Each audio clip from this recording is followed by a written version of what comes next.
today this video is a requested video from one of my lovies and my YT sister. This video can also be for any first-time mothers out there. Me personally, my oldest is 11 and I am a mother of 4. I am also the oldest. So yeah, I have a lot of experience when it comes to kids. I used to be a preschool teacher as well. So, and I enjoy children. And like I said, I have 4 of my own. If you're new to my channel, then welcome. But the ages of my kids, my oldest is 11. My middle 2 are 7.5 and 4.5. And then my son, which is the baby, he is 1.5. So yeah, they keep me busy. But I was requested to give some newborn tips, and which I was very honored to do so. So I have my notebook right here with everything that came to mind as far as based upon my experience and my 4, So the first thing as far as preparation before the hospital, I would say is do make sure that you wash everything in fabric softener. You want to wash everything in a infant-friendly, infant-friendly fabric softener. So, me personally, I used Downy when I washed my baby's clothing. And 2 of them, no sir, move over. 2 of them have sensitive skin. My oldest, she had semi-sensitive skin when she was born, but Downy and Dreft was for washing, didn't break them out of anything. Like, it worked very well. Loyal, no sir. It works very well on their skin. I don't, hush it up right now. It worked very well on their skin. So you want to make sure you pre-wash everything. You want to wash their clothing. You want to wash their bibs. You want to wash any caps that you may put on their head, receiving blankets, burping cloths, their bed linens, what else? Towels, washcloths, socks, booties, which are the shoes that go on their feet for those who don't know, because I know booty, But you want to make sure you wash everything. Some people, and which I know of, don't do it. And the thing is, just think about it. These clothing items have been hanging up in whomever's store. Other people have touched it. You've been in the store before where clothes have been on the floor. They pick it up, put it back on the hanger. So why wouldn't you wash it? Me personally, I wouldn't want it on my child, especially a newborn. A newborn is very, very sensitive. So yeah, that's number 1. As far as hospital wise, while you're in the hospital, do listen to the nurses. I know, being a first-time mom, I know how I was with my oldest, Lavinia. I did not want to sleep. I wanted to keep her in my room, my hospital room. I didn't want the nurses to come in and take her at no point in time to check, to weigh her, feed her, nothing. I didn't want them doing anything. I wanted to do everything.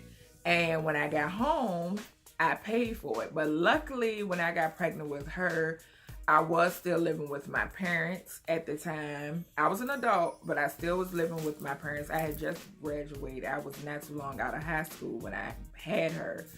So, got pregnant and had her. So, luckily, when I came home from the hospital, I did have help because I had my mom, my dad, my sister, my brother. So, yeah.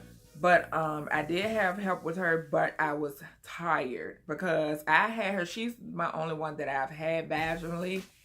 And they still send you home, on pain medicine or whatever. So that makes you drowsy as well. So with you taking that and then waking up, you know, feeding this and the other, do listen to the nurses when they, because I know the hospital here, like their labor and delivery floor is the bomb. And they would tell me like, Miss Wiggins, you definitely want to get rest. Get rest. We're telling you to get rest. Get all the rest you can. Even my mom and my grandma was telling me as well.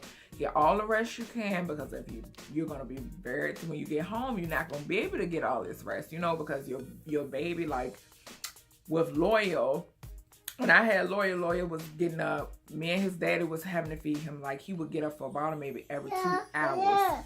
He was waking up to feed. So yeah.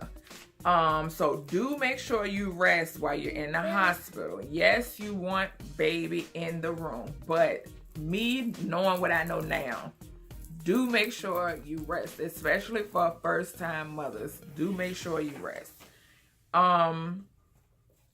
Don't worry about in your hospital bag. Do not worry about packing any onesies.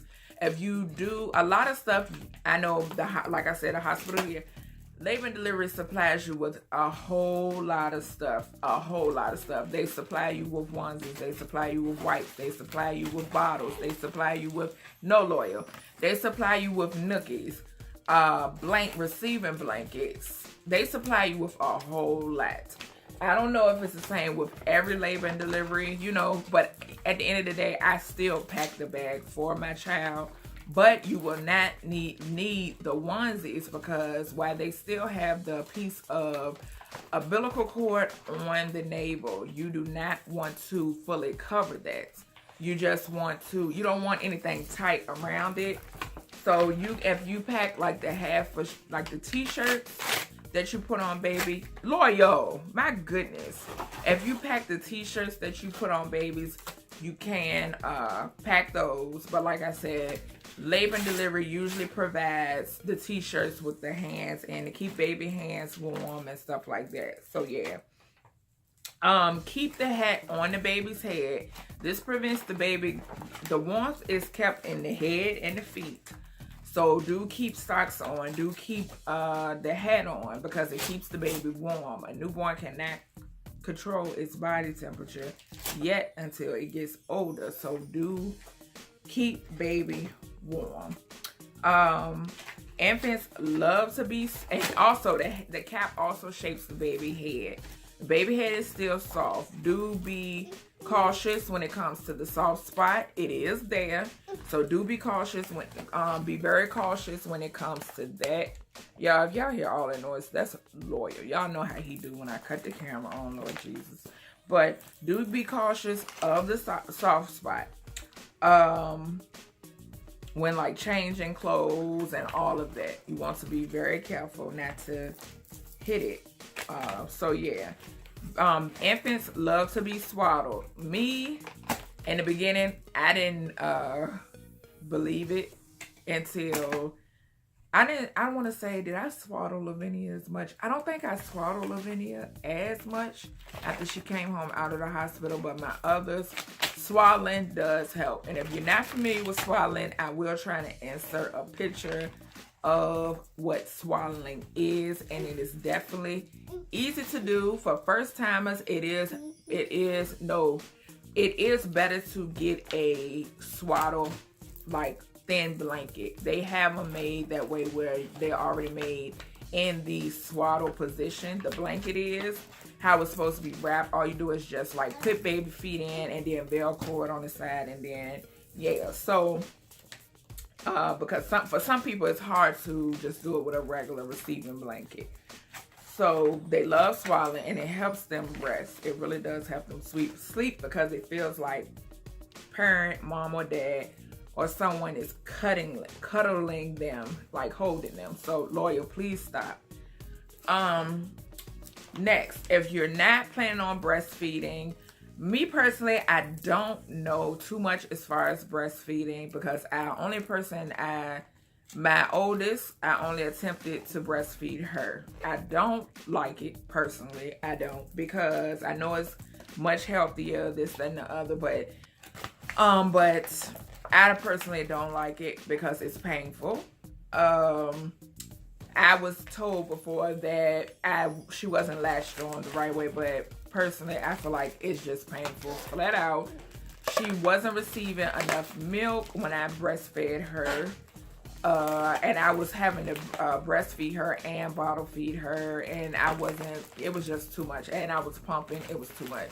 So yeah, but as far as the breastfeeding, if you're not planning on breastfeeding, it's loyal to shrink your breasts back, suck up the milk. Cabbage works wonders. I started using cabbage when I had Leviana. That's when I discovered cabbage leaves. And all you do is just get you a head of cabbage, take the leaves, and you want to place them on your breast. And it sucks. You put them into your bra, and it sucks up I'm trying to move this back because Lawyer is having a field day. But it sucks up sucks the milk out of your breast. It works wonders, y'all. Okay, so that's basically some tips as far as hospital things. And if you have any questions as far as maybe if the other things that you may need to put in a bag, hospital bag, just comment down below and I will answer those questions. And any other questions that you may have after I finish this video, comment down below and I will answer. Next, as far as home, when you bring the baby home, make sure you sleep when he or she sleeps. Definitely sleep when he or she sleeps. Try to get as much sleep as you can, as much rest as you can. Especially, you want to try to get as much rest as you can, period. But if you've had or a cesarean, be very, very careful. Because you don't want to like bust your stitches or anything like that. So be very careful. Also, when you put baby down to sleep, you want to make sure that you keep thick pillows. Well, you want to keep pillows away from baby, period. Blankets. Baby does not need thick blankets. You want to keep these things away from baby's face. What else? You personally don't want anything that's thicker unless you're up and about walking around, this, that, and the other, or if you're taking baby out and about, then that's when the thicker blanket comes into play. Baby blanket. But you don't want anything thicker. Sorry, y'all. But you don't want anything thicker than a receiving blanket around or near baby. And this keeps baby from smothering. It keeps the baby from smothering. So yeah. And yes, I touched bases on swaddling. Also, it's best to lay baby on back. Lay baby on back. It keeps baby from, well, I know it's kind of like when the baby is swaddled, it's kind of, sorry y'all, Lawyer is showing off. I'm sitting here talking about newborn tips. I'm gonna give toddler tips too, because this boy, Jesus. All right, so when swaddling baby, it's kind of like semi-side, semi-back, because in my hospital, you don't want to lay baby flat directly on back, because if baby chokes, if baby spits up, baby chokes. You know, especially if you're not, if you could be, you know, somewhere doing something and baby starts to spit up and baby chokes. You know, if it's flat, if the baby's flat on his back, it could, you know, it's dangerous. So, and you definitely don't want to put baby on stomach. I hate seeing people lay their baby on their stomach. No, Lord. So, it's kind of like when the baby is swaddled, it's semi-back, semi-side. And it's kind of like, because you're able to lay them, like kind of like in a side position or so forth. I'll see if I can find a picture and put it somewhere in the video showing you all. When it comes to feeding baby, do make sure you burp him or her after anywhere from every ounce to every 2 ounces. You want to burp him or her. A good way, because I used to always pat, but rubbing the back and patting brings the burps out, because in the middle of the night,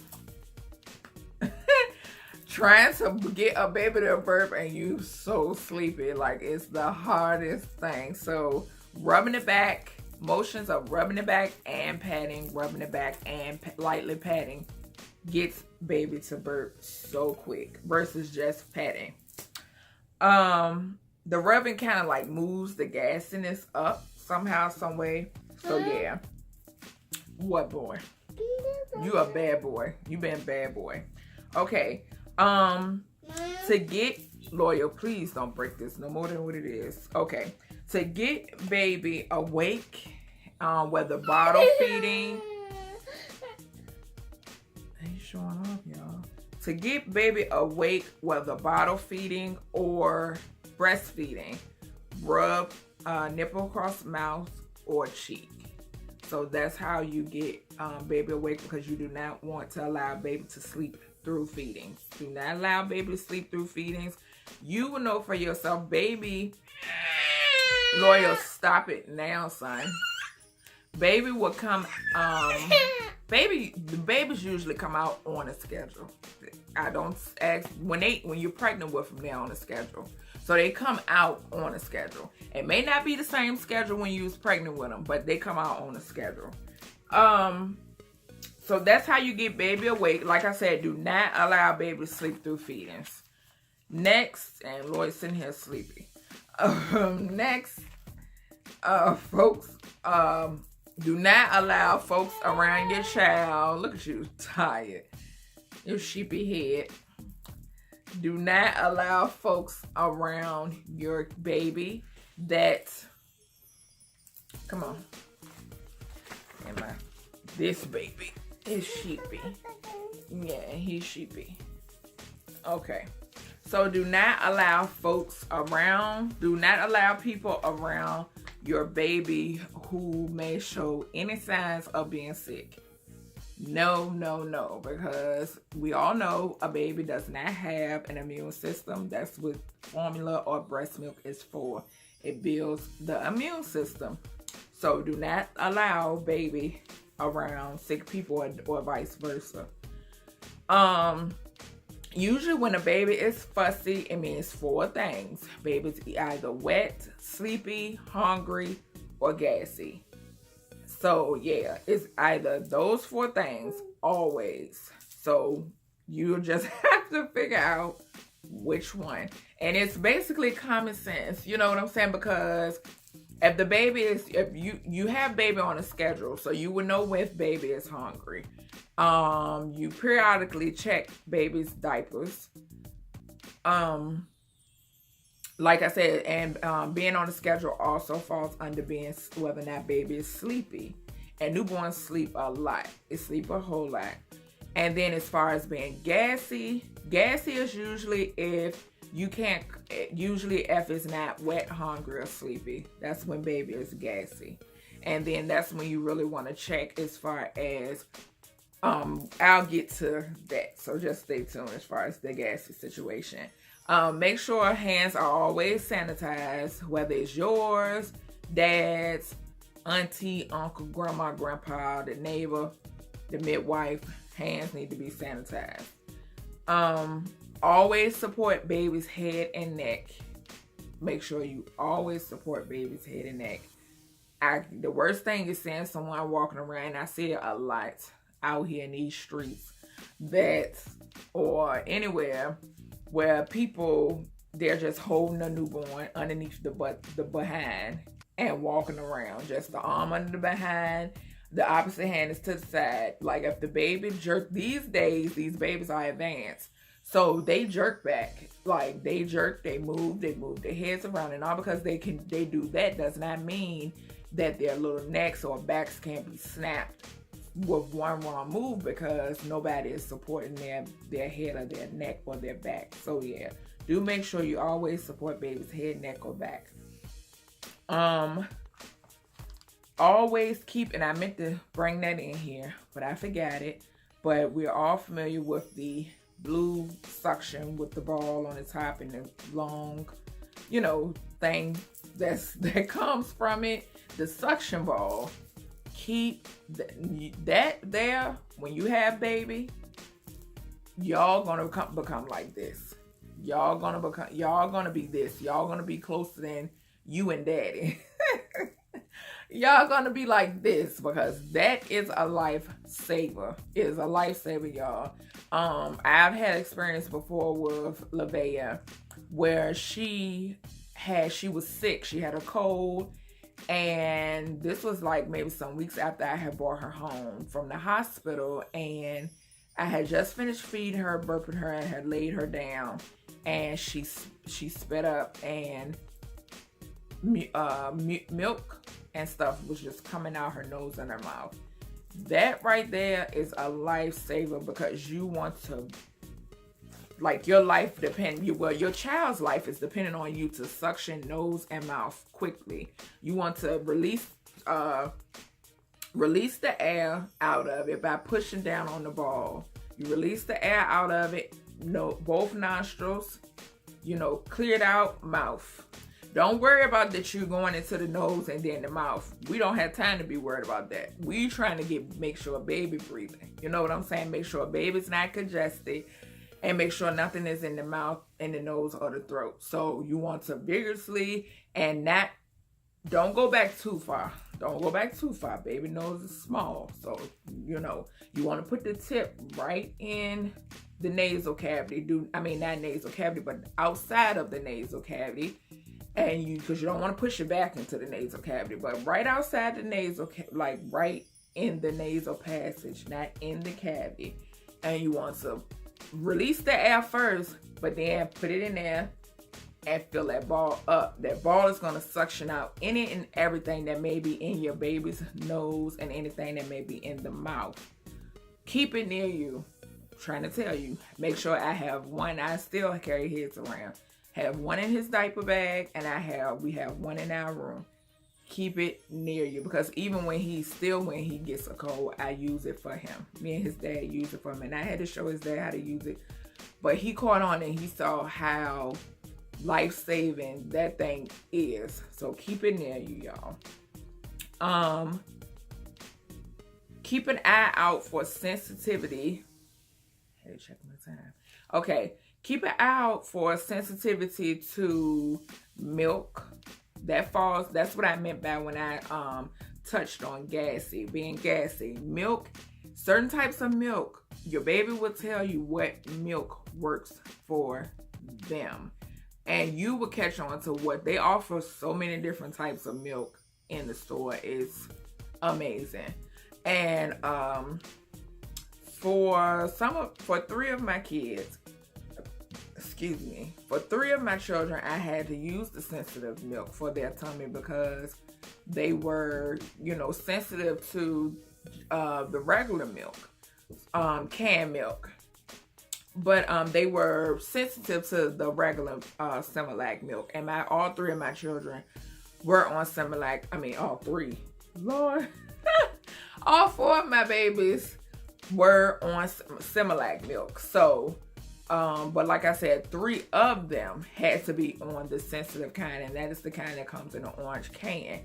Please pay attention to whether or not your baby is gassy. Like, please, because 9 times out of 10, it's because of the milk. They may need sensitive milk for their tummies.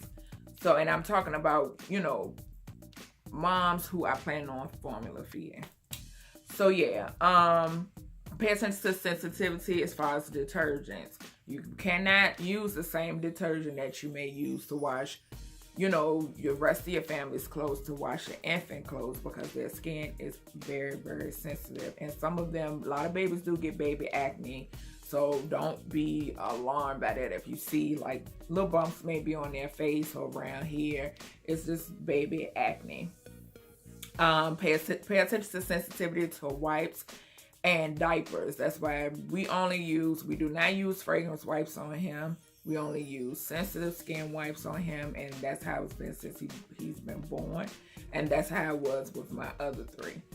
So yeah, and diapers. Some diapers can break out baby. So yeah. And hygiene products such as, I couldn't use, with all 4 of them, I could not use Baby Magic nor Johnson & Johnson. Could not use it at all. And for baby girls, do not use talc powder. Do not use Johnson & Johnson baby powder. We know the story behind that. Do not use any powder. I don't even use powder on him. So yeah, but as far as the hygiene products, I could not use any Blue Magic or Johnson & Johnson on any of them.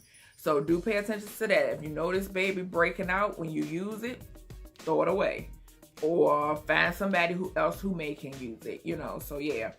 As far as bottles and pacifiers, good bottles and pacifiers that I use and like, and that I know of other mothers who've used them as well, are the Avent, I want to say it's pronounced, and Dr. Brown's. Those are really good brands. High-end Pampers. Me personally, never been into high-end Pampers unless I got them from a baby shower, you know, and you want to use them up.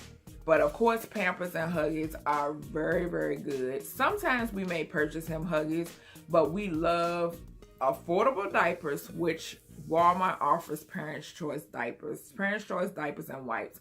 And they work very, very well. And they are very nice on the pocket. So, yeah. I already touched on the sensitive milk for sensitive babies. You want to make sure if anybody's holding your baby, they have a receiving blanket on them. People have dyes on their clothing. They have perfume on their clothing. They may have been just smoking. What else? They have cologne on their clothing. You just never know. So you want to make sure that that barrier is between your newborn and that person that's holding your baby. When you lay your baby down, do make sure you rotate the sides how you lay your baby down. This just shapes baby's head. So say for instance, if your baby took a nap and you laid him or her down on the right side of him or her head and got baby up, fed baby. And after you burp baby, you went to lay baby falls back to sleep and you lay baby back down. Lay baby, make sure baby, you rotate baby's head to the left then. And this shapes baby's head. What else? We all know about SIDS. Till this day, they still don't know what causes SIDS. But this crunch time to really pay attention and be cautious is 1 to 4 months. So it's from newborn to 6 months, but crunch time is no lawyer. No sir. Crunch time is 1 to 4 months. Me personally, my babies, well, Lawyer Sports Up still sleeps in the room, me and his father. But me personally, my babies, I kept them in the room, and I love the pack and play. The pack and play because a lot of them, majority of them now, come with a built-in bassinet on top. So only person who I've ever paid for a crib for was Lavinia. That was it. I didn't waste my money on cribs at all. But to each his own, I don't knock it. But the pack and play really comes in handy because it's so spacious.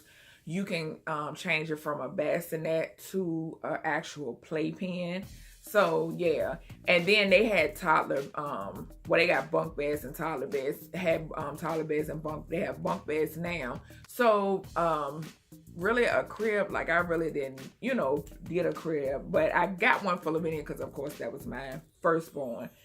But you want to keep that thing in your room near you. Point blank period. Do not listen to nobody when they say, oh, let them sleep in their room. It's up to you, but me, I did not do it because I was just, as a parent, and especially first time parent, that's just something you're leery about. And it does happen. Like, it does happen. I actually worked at a daycare center where it actually happened to a child. It happened to a child. And this was before I actually got, like right before I started working at the daycare center, thank God. Because me, I cannot see like kids. No, like it's just, I wouldn't have been able to bear to see something like that. But it happened during actual nap time. So yeah, it's definitely real. And like I said, they still don't know why it happens. But from 1 to 4 months, that's something you definitely want to pay close attention to. So yeah. And that all boils down to keeping pillows and blankets from round near baby face, all of that, you know. So yeah.